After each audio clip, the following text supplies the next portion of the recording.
هيو عاملين وحشتوني قوي قوي قوي. حاسه ان انا مصورتش حاجه كده، فاهمين؟ اللي هو بقالي فتره كبيره قوي حاسه ان انا مصورتش بقى الحاجه لسه جديده اوريجينال كده. ودي الحلقه السادسه من دردشه اصدقاء، خلاص احنا ثبتنا الاسم ده. وطبعا زي ما انتوا عارفين ان دردشه اصدقاء ليها يعني كاولاد او بنات. انا ما بتكلمش مع صنف معين او ما بتكلمش في كلام معين، بالعكس بحس ان الكلام لذيذ لنا كلنا. المهم بما اننا احنا هنقعد شويه ندردش شويه، فقوموا اعملوا حاجه تشربوها وانا كمان هعمل شاي، عشان انتوا عارفين ان انا الحاجه الوحيده او يمكن اكتر حاجه انا بشربها هي الشاي. وتعالوا ندردش سوا الحلقه دي. ما تنسوش تعملوا سبسكرايب للقناه وتفعلوا زر الجرس علشان لما انزل فيديوهات توصل لكم. وانا محتوى يا جماعه فلوجات دردشه وفلوجات بانواع بقى مختلفه، فشجعوني عشان اعرف استمر. يعني تشجيعكم ده هو اللايك والكومنت والاشتراك، فحسسوني ان انتوا بتشجعوني بالطريقه دي وانا فعلا هتشجع جدا. وبجد هكون مبسوطه جدا لو احنا كملنا 1000 مشترك، لان في كده وكمان متنسوش بقى تعملوا لي فولو وكده على الاكونتات التانية على السوشيال ميديا، على سناب وتيك توك وانستجرام فيسبوك. بس طبعا انا ما بلتزمش قوي على فيسبوك، بس هو بينزل من انستجرام على طول، فاهمين حاجه؟ anyway كل ده هتلاقوا اللينكات هحطها لكم ان شاء الله في الديسكريبشن. بقالي فتره كنت مهمله شويه في القناه، فهظبط ان شاء الله الديسكريبشن بتاعي وهحط لكم كل اللينكات، فادخلوا تابعوني هناك. وقولوا لي ايه المحتوى اللي انتوا حابينه، او بحيث ان مثلا محتوى معين حابين ان احنا نتكلم فيه اكتر. بس تعالوا نتكلم النهارده في حلقه دردشه اصدقاء السادسه. بصراحه زي ما انتوا عارفين انا باجي ادردش معاكم، مفيش حاجه بتكلم فيها بوجه يعني اللي هو دي معينه، بس من تجارب او مواقف او اي حاجه بتحصل في حياتي بحولها لدردشه بيني وبينكو، او بوثقها زي توثيق ليا على بعض من وقت وكده. لما باجي ابص تاني على الحاجات دي بفتكر لحظات حرفيا، كل لحظه وكل وقت تفكير وقتها كان تفكيري كان عامل ازاي وانا مريت بايه.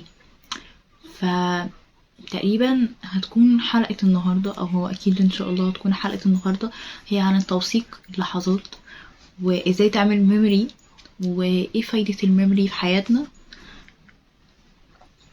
ف let's go. عايزة اخد رأيكم في النضارة والاكسسوري دي. انا كنت لابسه خواتم بس انا عطيتهم بصراحة مش قادرة البسهم تاني، جايباهم كلهم من شي ان كمان. فتعالوا، حاسه ان انا بحب اغير كده كل فتره حاجه، فاحنا غيرنا المره دي النضاره. تعالوا بقى ندردش شويه في حته الميموري وان انت ازاي تعمل ميموري اصلا، ولو انت بتوصل كمان ميموري دي على شكل فيديوهات وحاجات بتنزلها بشكل يومي، ومفروض ان انت بتمارس حياتك وان حياتك تكون كويسه وان حياتك تكون اصلا لذيذه عشان تعرف تعمل فيها ميموري لذيذه عشان تعرف تصورها.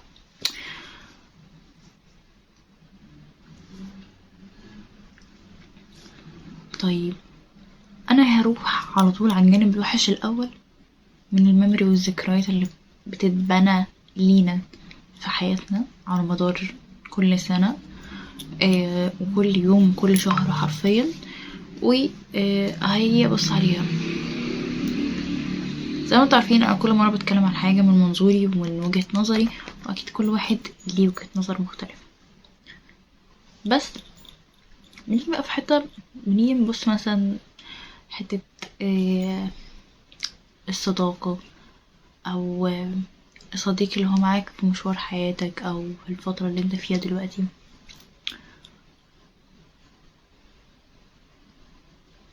يوسفني اقول لكم ان طبيعي جدا، ويعني مش طبيعي بس لا هو طبيعي جدا ان ناس كتير جدا تدخل حياتك تكون مجرد يعني كمان بقى مش مجرد ميموري، لا دي مجرد درس ودرس أليم ودرس وحش، اللي هو انت لو متعلمتش منه هيدخل ناس تاني في حياتك تاني وهتديك على قفاك تاني. انا اسفة بجد في اللفظ، بس هتديك على قفاك تاني بنفس الطريقة وممكن تكون ابشع، وانت تبقى واقف مكانك اللي هو عايش دور الضحية.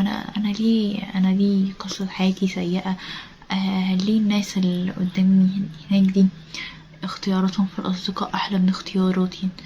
أو ربنا مثلا بيحط لهم ناس في طريق حياتهم أحسن من الناس اللي ربنا بيحطها في حياتي.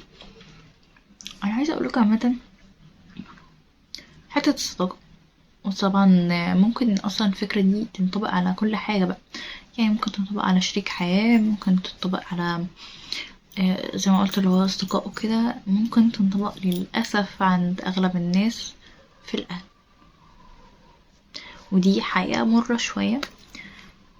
بس أنا من وجهة نظري أصدقائك هتعرف تتحكم في الأمر. شريك حياة لو انت لسه برا وخطوبة مثلا بس، فهتعرف برضه تتحكم في الأمر. أهلك هتحاول تتأقلم مع الموقف أو هتخلي فيه صلة رحم، بس يعني مش هتكون بعشم مثلا قوي، أو بمعنى مثلا انت هتختار الحلو فيهم وتبعد الوحش. واحنا صغيرين كانت دايما والدتي كانت دايما تقول لنا ايه، خد صاحبك على عيبه. وانا ما بقولش مقولة والدتي، بس بقول هي كانت بتقول لنا ايه خد صاحبك على عيبه، ماشي، وخد منه الحلو ورميله الوحش. بس المقولة دي مش هتفضل تنطبق على حياتك كلها. تيجي عليك فترة هتلاقي ناس داخلة حياتك هي اولا ولا يعني هي مش صحابك اوي، ممكن يكونوا زملاء في كلية وشغل وكده، فانت مش مضطر ان انت تستحملهم. في ناس يعني هقولك، انت مثلا لو انت في مشروع مع حد وكده، بيزنس، مشروع في كلية، اي حاجة، فانت بيبقى ليك وقت معين والحاجة دي هتنتهي. يعني الحاجة دي مش هتفضل مدى الحياة، فانت تبقى عندك ليميت ان انت تستحمل الاشخاص دي للليميت ده، للوقت ده. مثلا سي شهر، هنقعد شهر اوكي. مثلا مشروع تخرج مثلا، فانت خلاص في اخر كام شهر اصلا في السنة كلها، اوكي، فاهمين؟ ف آه، انت يعني مش مجبر ولا ليك اصلا، يعني مش لازم اصلا انت تعمل كده في نفسك ان انت تفضل تستحمل حد علشان بس اصل هو مثلا صاحبي من زمان، اصل احنا مع بعض بقالنا كتير. الذكريات اللي موجودة دي انا من وجهة نظري احنا ممكن نحتفظ، بجد والله ممكن نحتفظ بالحلو ونكتفي بيه هذا، لان كل مادة لما بيحصل حاجة سيئة بتبدأ ان هي تكون اكتر من الحلو. فشوف انت الحلو بتاعك بينكم كان هنا، يبدأ السيء كان هنا، يبدأ يعلى يعلى يعلى. والسيء على فكرة ما بيعلاش ببطء، بالعكس، يعني مقارنة بالسعادة او الحاجة الحلوة، الحلو بيزيد ببطء والسيء ممكن ينط مرة واحدة فوق. ممكن حد يحصل موقف منه رد فعل انت ما تكونش مستوعبه وما تكونش اصلا انت متقبله، وبيحصل فجأة، فتلاقي نفسك بقيت اللي هو اللي قدامي انت يعني انت مثلا، انا مثلا حاطط قوانين او حاطط حاجات معينة بالنسبة لنفسي، مش بالنسبة لحد، بس انا لو الحاجات دي ناس تخططها على الاقل واحدة منها فما عادش هكلمهم. تخيل بقى ان ممكن حد يجي يتخطى كله مرة واحدة، هو كده ولا كده معرفش بقى، يعني يعرف او لا، يعني مش هنختلف فيها، بس فجأة يبقى السيء بتاعه كده والحلو بتاعه كله كده، هتفضل تفتكر له الحلو بس؟ ما عمل لك حاجات قد كده وحشة، ليه فكر له الحلو بس؟ بصراحة انت كده تكون بتظلم نفسك اكتر ما هو، يعني هو مش فارق معاه انت، فانت ليه يعني انت ليه مش مقدر نفسك ومخلي الناس مش مقدرك؟ ولو جينا نلف في الحته دي انا هتاكد بجد ان انت لو مش مقدر نفسك الناس مش هتقدرك. فنيجي نبص بقى في حته الميموري، هتلاقي عندك ذكريات وحشه جدا مع ناس كتير جدا. طب انا ليه احتفظ بالذكريات الوحشه لما انا ممكن احاول اسعى لحاجه انا بحبها، اسعى لمشروع نفسي اعمله، اسعى لخطوه نفسي اوصل لها، عارفه ان انا ممكن مثلا خلال كام شهر بعدها هوصل لكذا، ابدا اشتغل على الكام شهر دول، فابدا ان انا احس مثلا بمتعه الرحله ومتعه ان انا بوصل لحاجه نفسي فيها. فبالتالي تبدا ان انت يكون في الميموري بتاعتك والذكريات بتاعتك حاجه حلوه. ابدا اعمل جورنال واكتب واوثق، وممكن ارسم، ممكن الزق حاجات تفكرني بذكرى اليوم او بذكرى الشهر. عملت ذكريات حلوه، خرجت رحت مع ناس حاجة، مثلا رحنا أول مرة مثلا أول مرة تركب خيل، أول مرة تخرج خروجة حلوة، يعني فاهمين. ممكن نكتب أي حاجة انت بينك وبين نفسك أصلا. الفكرة انت ممكن تكتب حاجات كتير، وممكن تقول حاجات كتير، وممكن تحفز نفسك بحاجات كتير جدا. يعني ممكن مثلا حاجة كان نفسك تعملها وعملتها، ممكن تكون هي قد كده، بس عامة انت بالنسبة لك عملتها خلاص فرحت اوكي، حطوها ميموري. ما هو ما تكبروش المشاكل وتخلوا الميموري بتاعتها دايما فاكرها عشان هي بقت مشكلة كبيرة، والحاجات اللي انت بتفرح بيها تبقى صغيرة. بصراحة يعني ده غلطتك. انا ليه افضل ضغط نفسي وفاكرة ان انا وحشة، واني انا ضيعت سنة من عمري، وان انا حاولت من الكلية وكمان دخلت الكلية ما توفقتش على طول، وحصل لي مشاكل وحصل لي دروبات وصحابي اللي انا صاحبتهم مكانوش كويسين، وحياتي مكانتش كويسة، وكل ما ادخل مثلا في علاقة تبقى وحشة. يا لهوي يا لهوي، ايه بجد. يعني ربنا بيكون رحيم علينا، احنا ليه مش رحيمين على نفسنا؟ يعني انا لما باجي افكر زي ما بقولكوا دايما الكلام ده بيكون ليا وليكوا، فالواحد لما بيجي يفكر كده شوية في موقف في حياته، بيجي واحد يفكر في موقف في حياته كده فيبص يلاقي حياته الحمد لله احسن من حد غيره، وممكن يكون بدأ يوصل لحاجات حد غيره ما يعرفش يوصل لها مثلا في سنه ده. وان ممكن الواحد فينا من كتر ما هو تعود ان هو يعمل حاجات في يومه، وممكن يكون هو كان بيحبها جدا بس فجأة بقت بالنسبة له ضغط. تعرفين اختي النهارده انا كنت بقول لهم، كنت بدردش معاهم يعني وكده، كنت بقول لهم ان انا بعمل حاجه يعني حاجات الكليه بتاعتي وكده. انا عشان كليتي اللي ما يعرفوش انا كليتي فنيه، ففي حاجات كتير بعملها يعني، وانا اصلا برسم. ف كنت بدردش معاهم كده بقول لهم اللي هو هي ما شاء الله واحد صاحبتي مسكت لي الحاجه في ثواني خلصتها. كان لسه يعني حاجه انا عاملاها كلها وكان لسه فيها بتاعتين لسه ناقصين، بس انا كنت تعبت فهي قالت لي هاتي واعملها. فبقول لهم هي مسكتها يا دوبك ما شاء الله خلصتها. فهنا استوقفتني واحده كده حاجه كده اللي هو انتي عامله كم الاكبر اصلا، بس هي عملت كم الاصغر ماشي وعملتها في وقت قليل. لقيت اختي بتقولي عشانك هنا ما بتعمليش الحاجه دي بحب، من كتر الضغط اللي انتي كنتي وصلتيله، فانتي بقيتي حاسه الحاجه اللي انتي بتحبيها دي ضغط عليكي. حقيقه المره انا عارفه، يعني انا كنت بعلق وبقول لهم وبحكي لهم كده وانا عارفه، بس انا ما واجهتش نفسي بالحوار ده.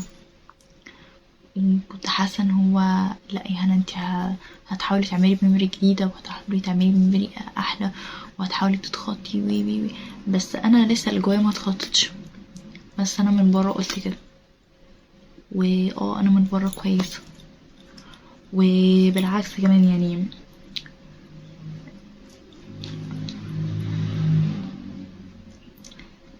فاهمين؟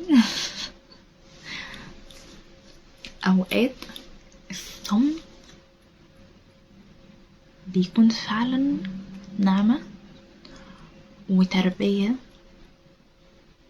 الصمت بيدل على كده، نعمة من عند ربنا ان انت تعرف تسكت، وتربية اهلك ان هم ربوك ان انت ما تشتمش او ما تغلطش حتى لو انت قدامك الحاجة دي، والحاجة دي بقت عادية جدا في المجتمع بتاعك، وان انت محترم ان انت عاشرت ناس معينة وما عايرتش حد بحاجة كان بيتكلم عنها مثلا، مع ان هو انت لو بصيت انت ممكن تعاير ناس كتير جدا على حاجاتهم في حياتهم. يعني الواحد بيستغرب، والله العظيم بستغرب لما بلاقي ناس بتيجي، او مش استغراب، هو الموقف المفهوم ومعروف وكل حاجة بس بستغرب لما في ناس ممكن الوعي عندهم يبقى قليل لدرجة ان هما لو اجوا ولدوا فيك وعملوا عليك رباطية هما كده المفروض ان هما شايفين هما كده اقوى منك، مع ان ممكن رد واحد منك وعدم انتباه ليهم بعد كده يكون ده رد في حد ذاته رد.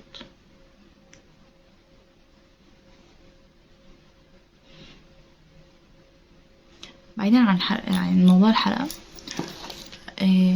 انا بالنسبة لي مؤخرا بقيت بمشي بمقولة وحاجة معينة كده: اللي يقدرك قدره، ما قدركش ما تقدروش، تقديري اللي بيجيلك ادي زيه بالظبط مش اكتر، متديش لحد اكتر من تقديره، هو يستحق ده خلاص. انت يعني انت ده اخرك وانا اخري مش معاك، يعني انت اخرك هنا، انا كده اخري مش معاك. انا ممكن حد يقدرني تقدير الدنيا كلها وانا اقدر ومقابل ده، اصل الميموري والحاجات دي كده ولا كده هيكون فيها الحلو وفيها الوحش، فما ينفعش بس ان الوحش يكون في قصة حياتك بالنسبة لك بينك وبين نفسك. فكك من الناس بقى، انت ممكن ترسم اصلا على الناس كلها ان انت حياتك كويسة وحياتك بروفيشنال وبتسافر وبتروح وبتيجي وبتخرج جماعة انا ماسكة ده بالغلط فهو دخل معايا بس فاهمين، انا ممكن ارسم ده، يعني انا لو صورت اصلا شوية صور وحسيت ان الناس انا بخرج كل يوم فانا خلاص انا كده حياتي بقت كويسة بالنسبة لهم. ايوه جواك بقى، جواك ملوش علاقة بقى بكل الكذب ده، مينفعش تكون ماشي بتكتب على الناس وبتكتب على نفسك، مينفعش تعمل الاتنين. ولو عايز تبين احسن صورة عندك يبقى خليك بينك وبين نفسك كويس ومتكذبش عليها وما تقولهاش كلام سلبي. اصل انت لو قلت لنفسك، يعني انت لو قعدت دلوقتي انا قاعدة مع نفسي اهو قلت لها والله يا هنا انتي متستحقيش ان انتي تدخلي معارض بعدين، انتي متستحقيش ان انتي تكوني كويسة وشاطرة، انتي متستحقيش. هل انا هنا جسدي هيكون فاهم ان الكلام ده وقت غضب مثلا؟ طب هيكون فاهم مثلا ان منفعش اصلا نقول لنفسنا كده برضو؟ جسمك بياخد منك الكلام وبينفسه، فبتبدأ تتحول لطاقة سلبية، ففجأة تلاقي نفسك انت بقيت محبط وقاعد مقربك في نفسك كده ومش هعمل ومش هقوم ومش هسوي.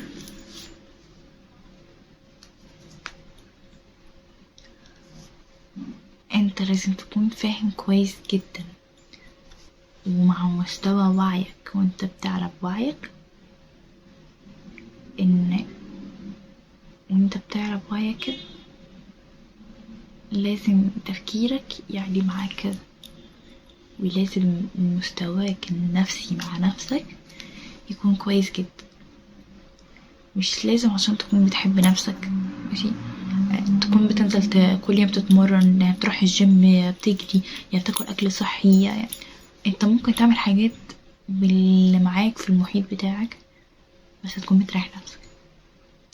زي مثلا انت مثلا بتعمل شغلك ومتحسسش نفسك دايما بتأنيب ضمير، لا انت تحسس نفسك انت شاطرة هنا، انت بجد بقيتي بتعملي حاجات انت مكنتش قادرة تعمليها، انت فعلا عديتي وقت كان صعب عليكي، انت فعلا دافعتي عن نفسك كل ما كان ممكن بالنسبة لك حتى لو كان ده ضغطك، بس انت خلاص عديتي المرحلة دي، انت دلوقتي بقيتي كويسة، انت دلوقتي بقيت احسن، انت دلوقتي محدش هيجي يقولك حاجة يعني انت ما عملتيش حاجة غلط، انت ما بتعمليش حاجة غلط، ما تديش فرصة لحد ان هو يجي يغلطك. كل الكلام ده بيني وبين نفسي.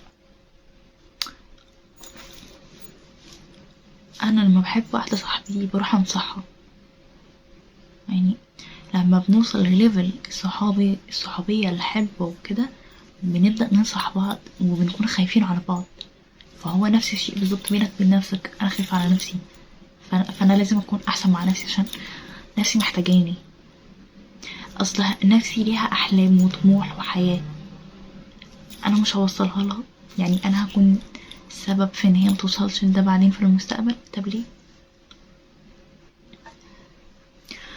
فالميموري زي ما قلت لكم في الوحشة وفي الحلو، في اللي تخليك تقف مكانك وفي اللي تخليك تطلع فوق خالص، في اللي تخليك ان انت تفضل واقف مكانك متتحركش نهائي، وفي اللي هو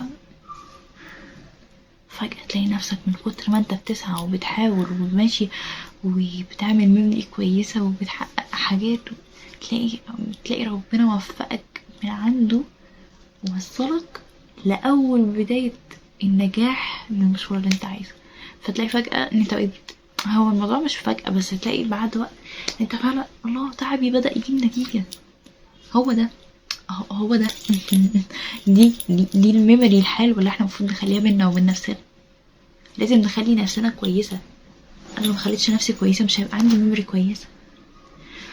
وحتة الاصدقاء واختيارنا وكده، بصوا خليكم واثقين 100%، اي تجربة بتمر بيها، اي مشكلة، اي حاجة بتعلمك درس، انت لو فضلت قاعد في البيت ما مش هتتعلم حاجة، فانت عشان تتعلم وتكون شخص ناضج وتفكيرك عالي وعندك وعي كفاية، طبيعي ان انت لازم يحصلك مشاكل، وطبيعي ان انت تبدأ تحاول تفكر في المشاكل دي تحلها ازاي، انت كده بدأت ان انت تكون كويس، انت بتعرف تواجه، والمجتمع بتاعنا مش سهل عشان تواجهه، فان انت تعرف تعمل حاجة شبه كده انت شابوه، بجد شابوه شطور، انت كده بتحاول، يكفي شرف المحاولة، يكفي شرف المحاولة، ان انت تحاول احسن من ان انت تكون قاعد على كنبة بيتكم وما بتعملش اي حاجة، اصلا انا خايف اطلع بره، اصلا انا مش هعرف اعمل ذكريات حلوة، اصلا انا مش معايا فلوس، اصلا انا ذكرياتي اعلى مني، اصلا انا نفسي ان انا اسافر وانا مش معايا فلوس، طب هتسعد؟ هما اللي بقوا بيسافروا دلوقتي كانوا زمان معاهم فلوس اللي كان بيقول نفسي اعمل مشروع وعمله دلوقتي وما شاء الله بقى اشطر ناس، هو كان بيقول نفسي وكان بيسعى، استنى ما راح اعمل شاي عشان والله خلصت تقريبا يعني. يؤسفني اقول لكم ان انا بعمل الشاي في نهاية الحلقة، بس حاجة ما تزعلش يعني.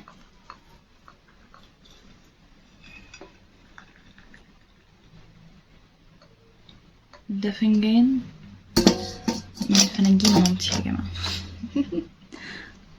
شكله كيوت موت.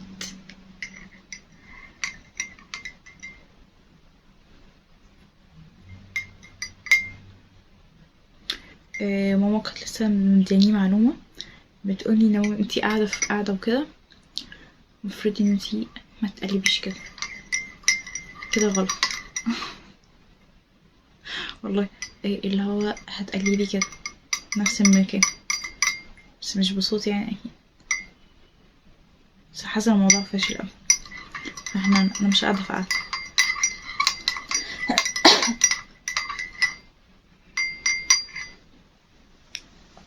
متخيلين ان انت ممكن تتحول من شخص كنتش مثلا بتحب الشاي، فجأة بقيت مدمن شاي؟ مش مدمن بمعنى اللي هو انت متعرفش تعيش من غيره، بس انا حابة ما يكملش تصوير عشان الشاحن، فقمت جبت الشاحن. خلاص حليت كل المشاكل. تعالوا هنهي معاكم الحلقة. دي فنجان الشاي تكونوا جبتوا من اول الحلقة، مالكوش دعوة بيا. انا اللي برغي. فانتوا اللي المفروض تتفرجوا وانتوا قاعدين تشربوا مستمتعين وكده. اللهم صل على النبي. بس كنت بقول ان مش لازم تكون مدمن شاي، بس على الاقل هتكون في حاجات اتغيرت. بالظبط ذكرياتك والحاجات المبرين انت بتعملها في حياتك تختلف كل فترة عن فترة تانية. بتختلف ان انت ممكن اهدافك تتغير، ممكن طريقة تفكيرك تتغير، وده مش ممكن، ده اكيد. اصلا انت بتكبر بالذات في سن العشرينات اللي احنا فيه. عايزه اقولكوا يا جماعه ان انا لسه مكملتش 20 بس. عايزه ان شاء الله اعمل فلوج حلو ويليق بيوتيوب واحسسكوا بقى ان انا فعلا مهتميه بيوتيوب. فبجد اليوم ده هكون مهتميه بيه جدا وبحاول اعمل فيه حاجه كويسه جدا. وبصراحه عايزه اعمل حاجه لذيذه، معرفش لسه ايه هي، بس عايزه اعملها. وفعلا بجد ادعولي ان ربنا يحققلي اللي انا نفسي فيه المره دي، عشان انا السنه اللي فاتت كان نفسي اعمل حاجات كتير قوي، بس كبادجت بصراحه الموضوع كان مكلف وكان اكتر من حاجه. كنتش لسه بعمل حاجه على السوشيال ميديا، فاللي هو الموضوع كان مكلف شويه. المهم تعالوا انهي معاكم الحلقه واقول لكم نصيحه اخر الحلقه، وهي ان بصراحه انا من وجهه نظري شايفه ان كل واحد يسعى في مشوار حياته. مشوار حياتك مش هيكون سهل، ومهما عملت انت هتقع في مطبات، ومهما حاولت تاخد بالك انت برضو بتقع في مطبات وبيحصلك مشاكل. المشاكل دي مش حاجة غير انك تشوف الناس على حقيقتها وتشوف تجارب انت لما تقع في موقف شبه ده هتعمل ايه. فدي حاجة ما تزعلش، بس تقوينا المفروض. بس اقدر اقول لكم كده ان احنا هنا حلقة دردشة اصدقاء النهاردة، وفي الغالب انا شكلي حسبتها يوم التلات، فخلينا دردشة اصدقاء كل يوم تلات. حلوة. فاشوفكم ان شاء الله في الحلقة بتاعت الاسبوع الجاي، وان شاء الله هحاول ان انا اصورها قبلها وان انا انزلها على طول تكون معمولة اديت ان شاء الله بدون مقاطعة، بس محتاجة تشجيع. فشجعوني بجد بالطريقة اللي انا حباها، واعملوا لي اعملوا فولو في الاكونتات بتاعتي كلها، هحطها لكم تحت ان شاء الله في الديسكريبشن. وبرضه لو وانا بعمل المونتاج بصراحة عشان الموضوع بيكون متعب بالنسبة لي، فانا لو عرفت هحط لكم ان شاء الله هنا هتلاقوها على طول ظهرت من اول الفيديو لاخره، مش هشيلها. لو ما عرفتش توقعوا وخليكم متاكدين ان هتلاقوا تحت في الديسكريبشن. وفي نفس الوقت برضو على فكره كلهم موجودين اصلا على القناه، اول ما تدخلوا هتلاقوا اللينكات برضو كلها. فحبوني شويه يا جماعه. بجد حبوني وشجعوني عشان الفتره الجايه كمان عام. وفاكرين احنا الصيف اللي فات كنا بنعمل دايما حلقات بتاعت بننزل الساعه 5 راس البر اصلا فلوجات وكده. فلو حابين بجد الفكره دي شجعوني، علشان ان شاء الله عربية ماما تتصلح وننزل الفترة الجاية في رمضان. ننزل الفترة الجاية في الصيف وهصور لكم اكتر ان شاء الله. وبس لو حابين بجد حلقتي وكده اعملوا سبسكرايب، ومتنسوش تفعلوا الجرس علشان اول ما ينزل فيديو تدخلوا تشوفوه تعملوا لايك. باي. تصدقوا لحد دلوقتي لسه متعلمتش كلمة اسمها باي بالكوري. لو حد عارف كلمة باي او معنى سلام يعني بالكوري اكتبلي في الكومنت عشان عايزة احفظها عشان ابقى انهيها معاكم. بس كده. باي.